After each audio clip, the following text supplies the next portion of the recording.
손에서 찾으리라. 아멘. 감사합니다.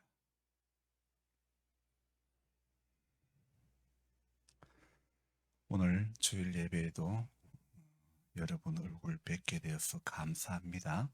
네, 반갑습니다. 하나님의 말씀 가운데 우리가 함께하는 시간입니다. 여러분, 우리가 말씀이 들려지고 하나님의 은혜가 우리 가운데 또 오늘도 와닿게 되는 그런 귀한 시간 되기를 소망합니다. 잘 나오셨어요. 우리 같이 또 이렇게 이번 주도 뵙게 되니 얼마나 감사한지요.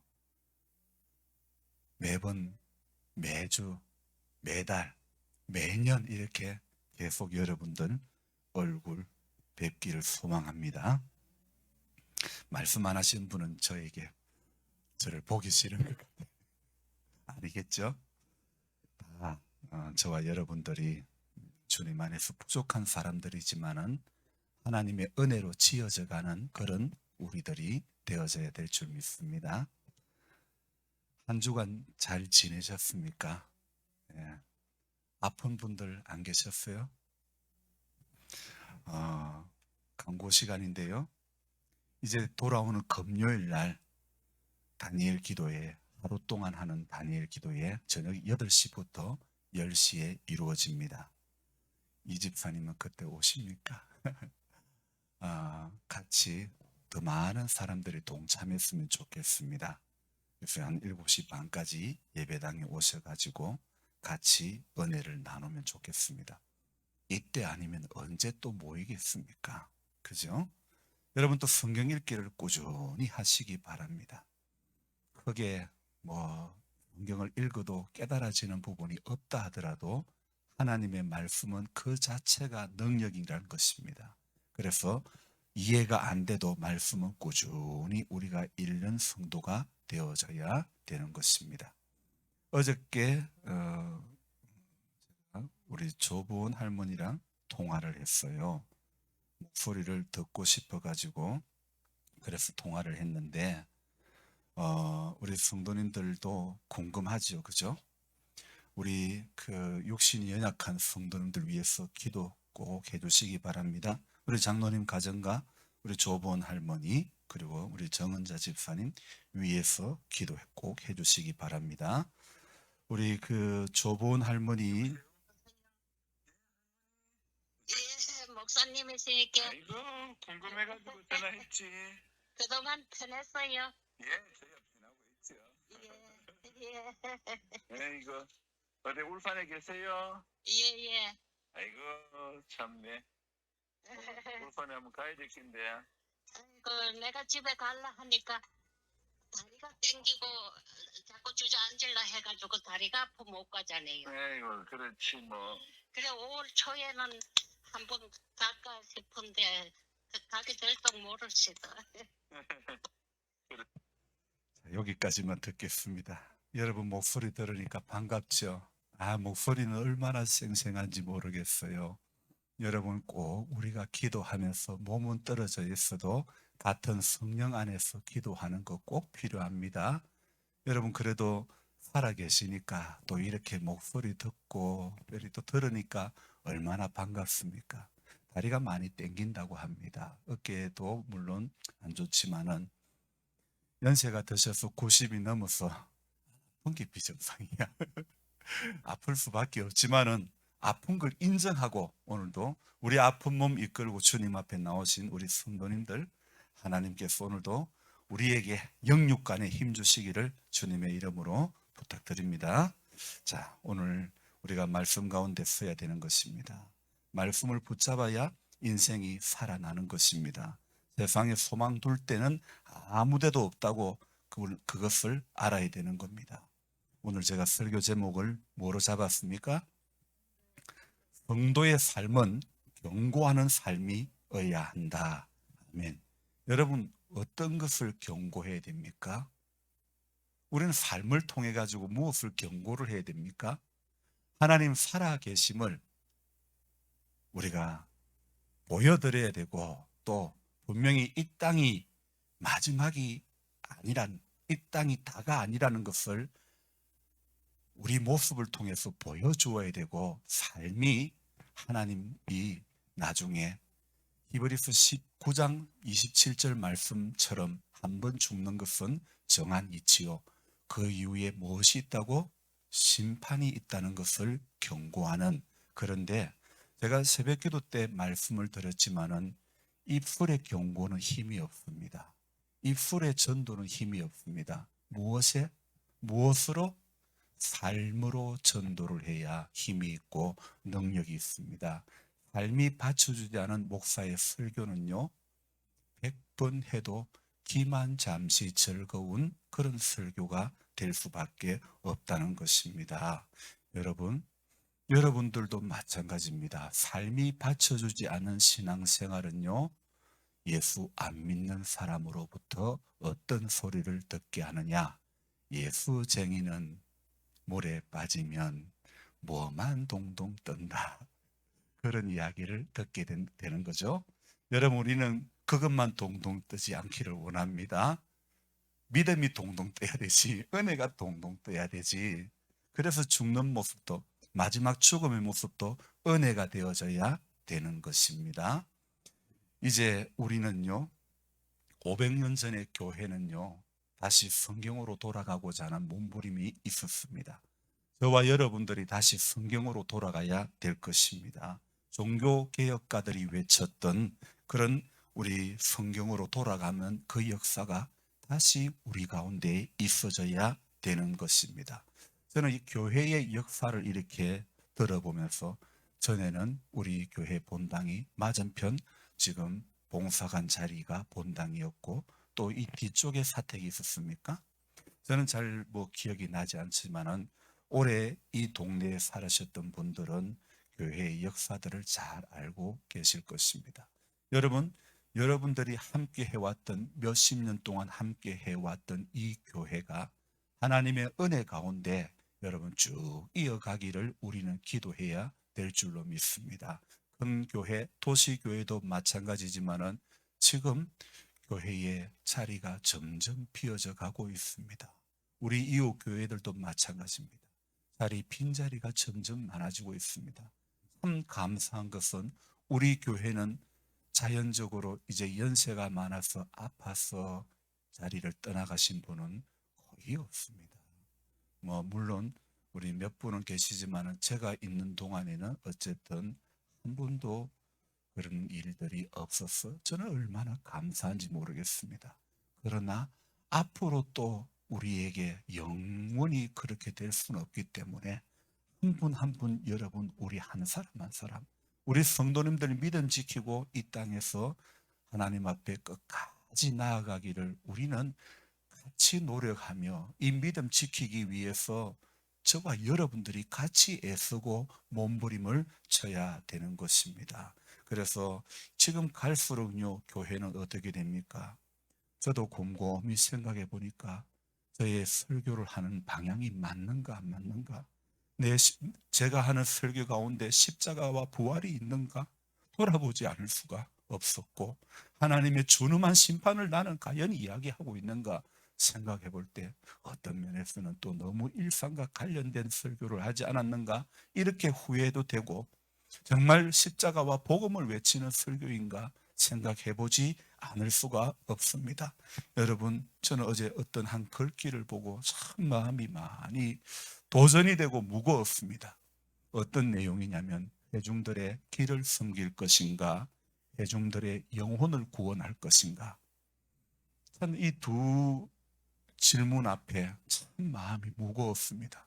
회중들의, 우리 성도님들의 길을 섬길 것인가, 여러분들의 영혼을 섬길 것인가.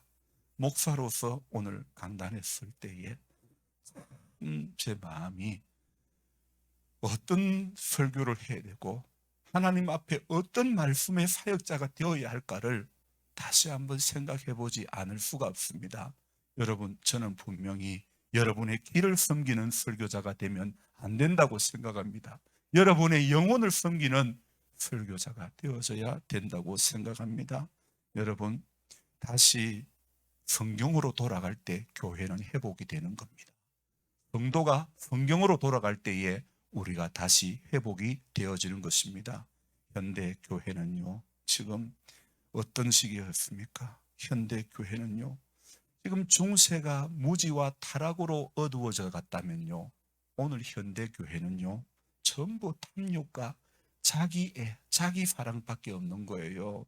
그래서 디모데 성경에 보니까 뭐라고 합니까? 말세에는 고통하는 때가 이르리니 사람들은 자기를 사랑하며, 거기에 자기를 사랑하는 게 제일 먼저 나온다니까요. 말세에 고통하는 때가 이르는데 자기를 사랑한다. 지금 현대 사회의 가장 큰 문제가 뭐냐? 자기밖에 모른다는 거예요. 자기애가 너무 가득한 거예요. 탐욕과 자기애로 말미암아 요즘 현대는 죽어간다는 겁니다. 중세 시대에는요, 무지와 타락으로 어두워져 갔는데, 오늘 우리가 살아가는 이 시대에는요, 사람들이 자기밖에 모르는 거예요. 죄송하지만 목사도 자기밖에 모를 때가 많더라고요. 목회의 자리에 있어서 여러분을 섬기고 교회를 섬기고 하나님의 뜻을 받들어 순종을 해야 될 자리에 있는 저 자신을 보더라도 하나님 앞에 심히 부끄러울 때가 너무 많다는 것을 다시 한번 깨닫습니다. 그래서 정말 지난 한 주간도 제가 강단에서 전했던 설교가 십자가가 있었고 부활이 있었는가를 생각해 볼 때에 하나님 앞에 나는 아직도 부족한 부분이 너무 많은 설교자이구나, 부족한 부분이 너무 많은 목사이구나, 이것을 깨닫게 되었습니다. 여러분, 예레미야 말씀과 에스겔 말씀, 이 말씀은 예레미야도 성경이 길입니다. 에스겔도 깁니다. 그래서 대선지서라고 합니다. 저는 지난 주 중에도 대선지서인 이 예레미야와 에스겔을 읽으면서 하나님께서 수많은 은혜를 저에게 베풀어 주셨습니다. 그래서 그 수많은 그 은혜들을 꼭두 새벽 묵상을 통해서 여러분들과 새벽마다 나누었고, 또 방송으로도 여러분들과 함께 나누게 되어서 감사합니다. 지금 제가 하는 설교를 방송으로도 동참을 하신 분들이 계실 터인데, 여러분, 이 자리에 함께 하면서 예배를 드리든 또 시간을 달리하여 방송으로 동참하든 우리 모든 성도님들은 오늘도 하나님의 뜻 가운데 붙들려야 되고, 우리는 삶을 통해서 하나님 살아계시고 지금도 하나님 역사하시고 하나님의 심판이, 준엄한 심판이 있음을 우리는 삶을 통해서 경고하는 그런 인생을 살아가야 될 줄로 믿습니다. 지난 주 중에는 저희 어머니 기일이 있었고, 또 제가 목사 안수를 받은 지 20년이 된 날도 있었고, 그날이 공교롭게도 세월호가 물속에 들어간 날이었습니다. 그래서 저는요, 해마다 세월호가 물속에 들어간 날이면 세월호를 생각해 볼 때마다 왜 외치지 않았을까? 왜 피해라고 외치지 않았을까? 왜 그냥 그 자리에 머물러 있으라고만 하고 자기는 탈출했을까? 그 선장의 모습을 보며 나는 과연 탈출하라고 외치고 있는 목회자인가 생각해 보지 않을 수가 없었습니다. 여러분, 배가 기울어지면 탈출을 해야 되는 것입니다. 기다린다고 답이 나오는 것이 아닙니다. 탈출하라고 안내 방송만 했더라면 304명이라는 사람이 결코 죽지는 않았으리라고 저는 봅니다. 여러분들도 보셨겠지만은 그들이 죽어가면서 그 기울어진 뱃속에서 영상을 촬영하면서 엄마 무섭다, 누구 보고 무섭다, 그렇게 했던 영상 보지 않았습니까? 아직도 우리 가운데서는 그 일로 인해서 상처를 겪고 있는 단원고 출신의 아이들과 그 배에 탔던 생존자들, 지금도 수많은 그 어려움을 겪고 살아가고 있을 것입니다.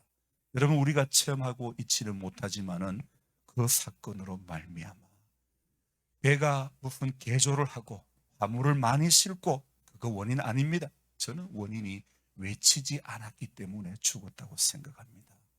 오늘요, 제가 어제 그저께도 계속 봤지만은 이제는 교회 밭에도 고추를 심기 위해서 밭을 장만해야 되는데 안 그렇던 밭이 작년부터 물이 고이기 시작합니다.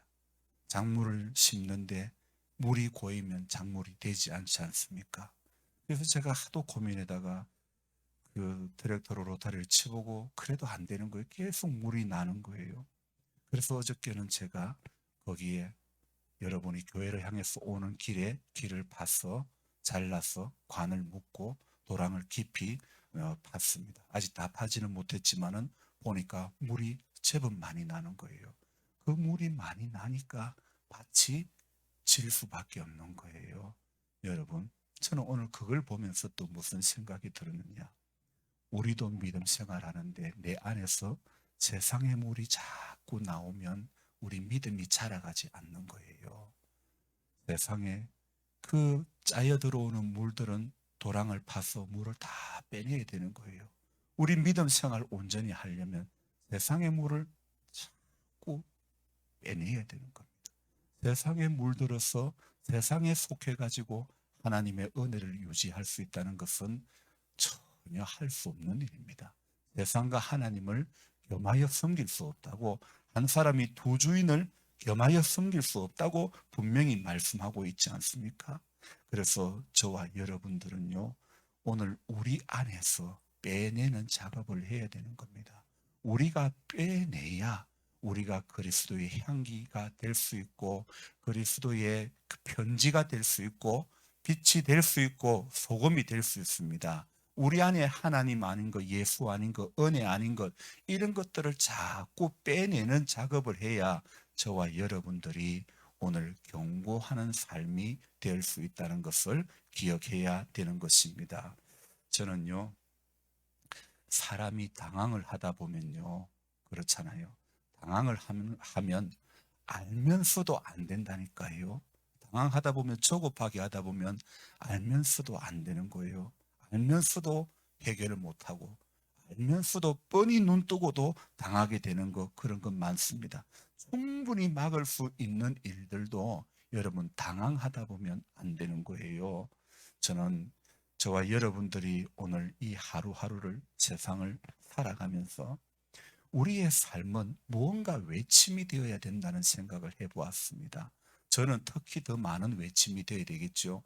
목사는 외치는 자가 되어야 되겠죠. 여러분 성도도, 우리 믿음의 사람은 전부 외치는 자가 되어져야 될 줄 믿습니다. 이 땅이 다가 아니라는 사실을, 십자가와 복음을 외치는 자가 되어져야 될 줄 믿습니다. 오늘날 우리 교회는요, 이제는 참 더 이상 전도 안 믿는 분들이, 예수를 알지 못하는 사람들이 교회를 오는 것이 쉽습니까? 안 쉽습니까? 안 쉽죠. 그 이유는 무엇이라고 생각합니까? 그 이유 가운데 멀리 보지 말고 우리 가운데서 그 가장 큰 이유가 무엇이라고 생각합니까? 무엇 때문에 전도가 안 된다고 생각합니까? 그리스도인들이 빛이 되고 소금이 되면 분명히 전도는 될 겁니다. 그리스도인들이 영향력을 끼치면 분명히 전도의 길은 열려질 것입니다.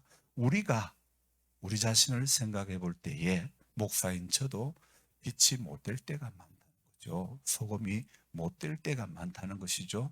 주님의 모습이, 주님의 생각이, 주님의 말이 나오기보다는 세상 사람들하고 똑같은 말이 나오고 불평이 나오고 원망이 나올 때가 많다는 것입니다. 그래서 더 이상 전도가 안 되는 이유 중에 하나가 무엇이라고요? 우리 모습 때문에, 믿는 우리의 모습 때문에 그들의 영향력을 끼치지 못함으로 말미암아 일어나는 문제가 참 많다는 것입니다. 그래서 저와 여러분들이 오늘도 말씀 앞에 서고 예배를 드릴 때마다 깨달아야 될 것은, 제가 요즘 계속 생각하고 고민하는 게 뭐냐? 점검하자. 다시 점검. 방향이 맞는지 안 맞는지 저의 카톡의 프로필에다가 그렇게 적어놨단 말이에요. 방향이 맞는지 안 맞는지, 방향이 이렇게 가는 게 맞는지 안 맞는지 제가 저 자신을 향해서 점검하지 않으면 안 되는 것입니다. 저는 어저께 보았던 그 글 가운데서 회중의 길을 즐겁게 하는 설교자가 아닌지, 영혼을 생각하는 설교자인지, 십자가와 부활을 설교하는 자인지, 저는 그 글귀 앞에서 정말 저 자신을 이렇게 돌아보지 않을 수가 없습니다. 그래서 해마다 4월 되면요, 세월호 사건을 기억하면서 나 4월 16일 날 목사 안수 받았지, 그러면서 세월호의 사건 속에서 외치지, 선장이 외치지 않음으로 말미암아 수많은 생명들이 죽어갔는데, 오늘 내가 목사로서 안수를 받을 때에는 하나님 앞에 그 사명을 감당하기 위해서 들뜬 마음으로 안수를 받았는데, 나는 얼마나 바른 외침을 하고 있는가? 나는 얼마나 예수 생명을 외치고 있는가? 나는 얼마나 생명의 복음을 외치고 있는가? 저 자신을 돌아보지 않을 수가 없었던 것입니다. 그래서 해마다 저는 이 날을 하나님께서 특별히 더 기억하라고 이 4월을 가운데서 저 마음가짐을 다시 한번 다잡으라고 하시는 것으로 깨닫습니다. 그래서 해마다, 달마다, 매일마다 정확한 외침, 바른 외침을 하는 설교자이기를 기도하고, 또 여러분의 그러한 기도가 필요한 한 사람이라는 것입니다. 여러분, 저를 위해서 꼭 기도해 주시기 바랍니다. 사람의 길을 즐겁게 하는 설교자 되지 않기를 기도해 주시고, 영혼을 생각하며 영혼을 살리는 설교자가 되게 해달라고 기도해 주시기를 부탁드립니다. 여러분, 오늘을 살아가면서 말로도 외쳐야 되겠지만은 삶으로 외치는 것이 오늘 우리에게 필요하다는 것입니다. 그래서 우리가 입술로도 외쳐야 되지만은 삶으로, 삶이 증거하고 삶이 받쳐주는, 그래서 저와 여러분들이 삶에서 드러나는, 삶에서 예수가 드러나는, 그래서 제가 또 여러분들이 늘 해야 될 게 뭐냐, 우리끼리 잘하는 것 소용없습니다. 우리 믿음의 사람들끼리 잘하는 것 소용없습니다. 예수 믿는 사람들은 끼리끼리는 잘한다, 이런 소리 들으면 안 됩니다. 우리는 항상 이 마음을 열고 불신자들을 향해서 다가가야 되는 것입니다. 그들 속에 다가가야 되는 것입니다. 그들 가운데 잘해야 되는 겁니다. 세상은요, 우리 하나님께서는 우리가 섬겨야 할 예수, 이 땅에 만나 계신 수많은 예수님들을 우리 가운데 붙여주셨다고 생각을 해야 되는 것입니다. 냉수 한 그릇도 주님의 이름으로 대접하는 것, 어린아이 하나에게도 한 것이 곧 누구에게 한 것이라고? 나에게 한 것이라고 했습니다. 여러분, 우리는 정말 우리가 이 예배당에서 기도하며 예배당에서 구하는 그 예수만 예수님이 아니라는 겁니다. 냉수 한 그릇이라도 주님의 이름으로, 주님의 마음으로 섬기고 대접하는 그것이 곧 주님께 한 것이라고 말씀하고 있죠.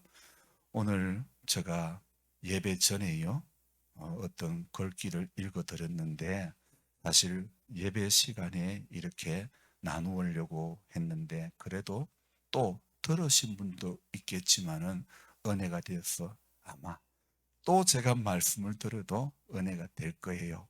한번 읽어드리겠습니다. 이상갑이라는 목사님이 쓴 글입니다. 신방을 하는데 아주 어려운 가정을 신방했습니다. 지하실에 사는 할머니를 만났습니다.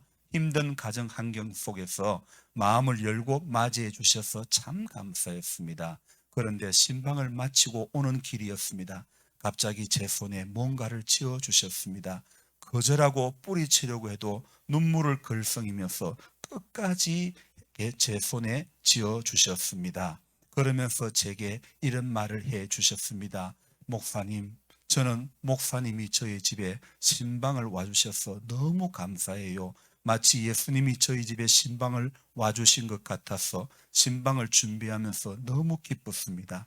목사님, 이것은 제가 며칠 동안 배지를 주어서 모은 거예요. 꼭 한번 식사를 사드리고 싶은데 그것도 힘들어서 목사님께 식사 대접하는 마음으로 모은 거니 거절하시면 안 됩니다. 이 말이 목구멍에 딱 걸려왔습니다. 얼굴 표정을 보니 거절하면 상처를 받으실 것이 분명해 보였습니다. 무엇보다도 할머니의 얼굴에서 예수님의 얼굴을 보았습니다. 그때 주님이 제게 이렇게 말씀하시는 것 같았습니다. 상가봐, 나는 네가 연약하고 힘든 이 가정에 신방을 와주어서 고맙다. 그래서 어쩔 수 없이 받았습니다. 제 눈에도 눈물이 핑 돌았습니다.